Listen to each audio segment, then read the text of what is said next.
diberi kemampuan untuk mengamalkannya dan menyebarluaskannya. Begitu juga antum semua yang menyaksikan saya saat ini, mudah-mudahan dapat hal yang sama dan lebih. Amin. Akhwani rahimakumullah. Hidup bukan untuk berada di masa lalu.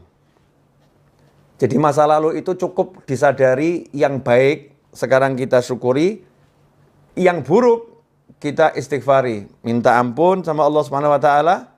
Caranya apa? Dengan menikmati masa sekarang. Jadi jangan sampai masa sekarang hanya untuk menyesali masa lalu.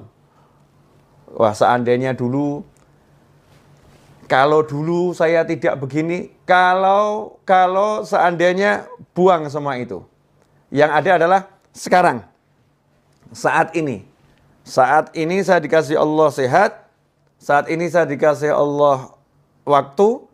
Saat ini saya dikasih Allah banyak kenikmatan yang tak terkira. Saya akan pakai ini untuk membuat Allah senang. Ridha Allah. Untuk membuat Allah senang dengan saya. Membuat Allah cinta kepada saya. Kalau kita hidupnya seperti itu, mensyukuri yang ada saat ini, otomatis hal-hal yang buruk di masa lampau itu akan sirna dengan sendirinya. Karena orang yang syukur, orang yang mensyukuri keadaannya sekarang, maka oleh Allah Subhanahu wa taala akan diberi tambahan nikmat, dan tambahan nikmat. Di antara tambahan nikmat yang paling besar itu adalah bisa taat dan bisa jauh dari maksiat. Itu tambahan nikmat yang paling besar. Bisa taat dan bisa jauh dari maksiat. Dosanya yang lampau otomatis diampuni oleh Allah Subhanahu wa taala karena Allah senang sama dia. La in syakartum la azidannakum wa la in kafartum inna adzabi lasyadid. Kalau orang yang kufur nikmat dikatakan siksanya pedih. Kalau orang yang mau mensyukuri nikmat, maka ditambah nikmat. Ditambah nikmat ya otomatis dosanya dihapus. Karena orang punya dosa kan bukan dalam nikmat, tapi dalam azab. Ya, dalam azab. Karena itu fokusnya sekarang, saat ini. Saat ini saya harus ngapain ya? Saat ini harus ngapain? Saat ini saya harus apa? Daripada mikir yang panjang-panjang, kalau saat ini lagi berada di hadapan orang tua, nikmati orang tua. Jangan di hadapan orang tua mikirin yang di luar. Sehingga kehilangan waktu untuk taat. Karena waktunya sekarang lagi bersama orang tua, di hadapan orang tua, duduk sama orang tua, harus ngapain? Jalankan perintah Allah kepadamu terhadap orang tuamu. Perintah Allah kepada kita terhadap orang tua kita. Oh, kita harus memandangnya dengan cinta. Oh, mendengarkan ucapannya dengan sayang. Oh, saya harus ngomong dia dengan lemah lembut, gak boleh ngomong kasar.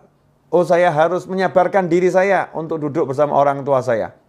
Iya, kalau udah begitu akan ditambah nikmat.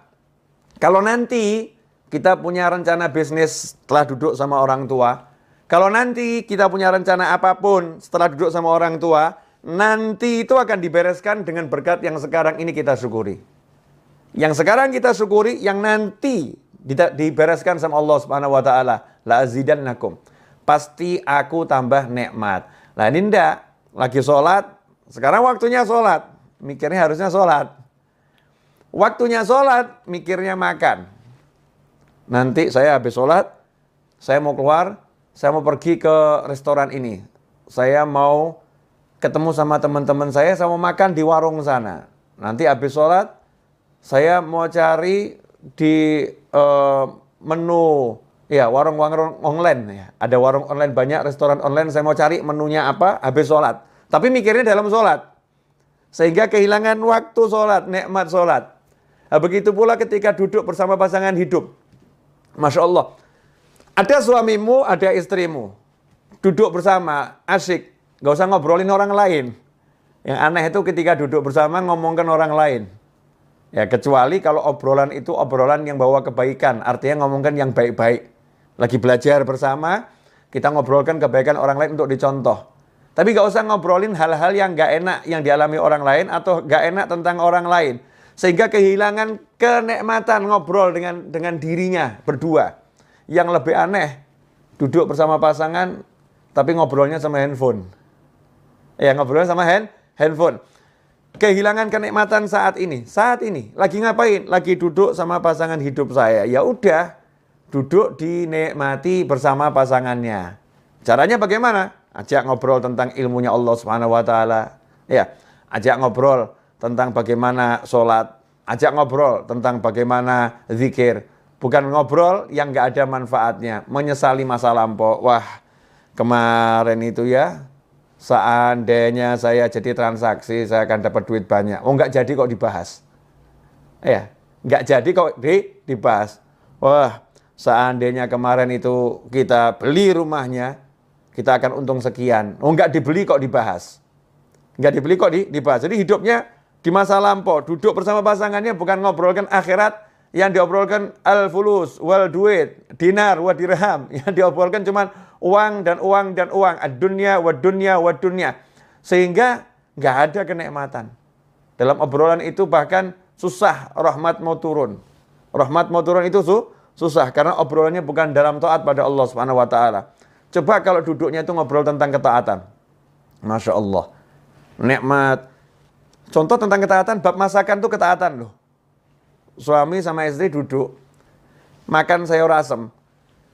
Suaminya ngomong, enak bener nih sayur asemnya nih. Ini kan lagi ngomentari makanannya istri, ya bersama istri di meja makan atau di tempat makan. Enak bener ini, Masya Allah. Seger badan jadinya rasanya. Istri yang jawab, ini mas bisa aja. Padahal ini nggak enak nih pasti ini. Nyindir-nyindir ini. Oh, enggak nih enak bener ini. Kelihatannya obrolan biasa, tapi ini taat. Sebagaimana disebutkan dalam sebuah riwayat, dudukmu bersama pasangan hidupmu untuk menyenangkan hatinya di jalan Allah Ta'ala lebih utama daripada iktikaf di masjidku ini 1 tahun. Kama qala SAW. Di riwayat seperti itu. Itu nikmat. Kemudian yang lebih menyedihkan lagi, waktunya sekarang untuk melamunkan masa depan. Melamunkan. Nanti kalau rumah itu laku, saya mau beli mobil. Nanti kalau tanah yang di sana laku, saya mau beli rumah. Nanti. Sementara dia sekarang enggak. Jadi sekarang ini hidupnya cuman nganggur. Enggak mau bergerak. Nah ini kasihan nih. Ini namanya bukan punya cita-cita. Itu namanya melamun dalam syariat. Jadi cita-cita sama melamun itu beda. Ya, dikatakan kalau yang cita-cita itu bagus, tapi kalau melamun itu dari syaitan. Kalau melamun itu dari setan. Apa bedanya orang melamun sama cita-cita? Kalau orang punya cita-cita, nanti kalau rumah itu laku, saya mau beli mobil. Ya, kalau sekedar begitu namanya ngelamun.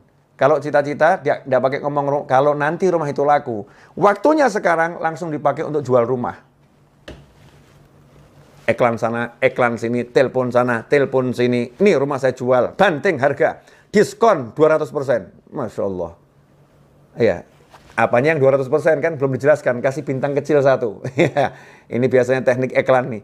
Bintang kecil. Pak, ini maksudnya diskon 200% apa nih? Ya, 200% itu maksudnya begini, biaya ini saya hapuskan semua. Hilang biayanya itu.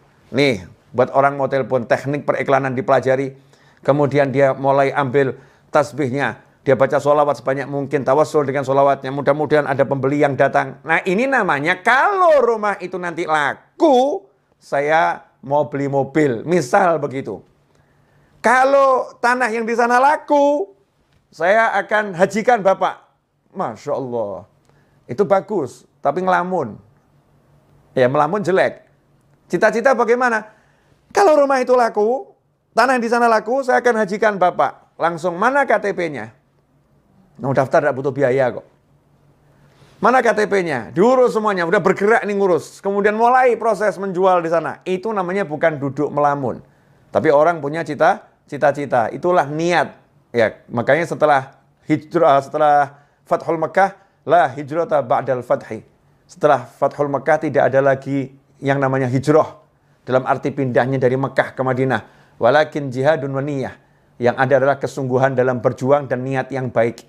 Nah, niat itu apa? Qasdu syai' muqtarinun bi fi'alih. Niat itu punya satu cita-cita yang segera diiringi perbuatan. Qasdu syai' muqtarinun bi fi'alih. Punya cita-cita, punya harapan, langsung ada aksi. Itu namanya niat. Kalau nggak ada aksi namanya malah melamun. Nah, di tahun yang baru ini, jangan kita jadi orang yang sibuk melamun. Tapi jadilah orang yang sibuk beraksi. Jadilah orang yang sibuk mewujudkan cita-cita.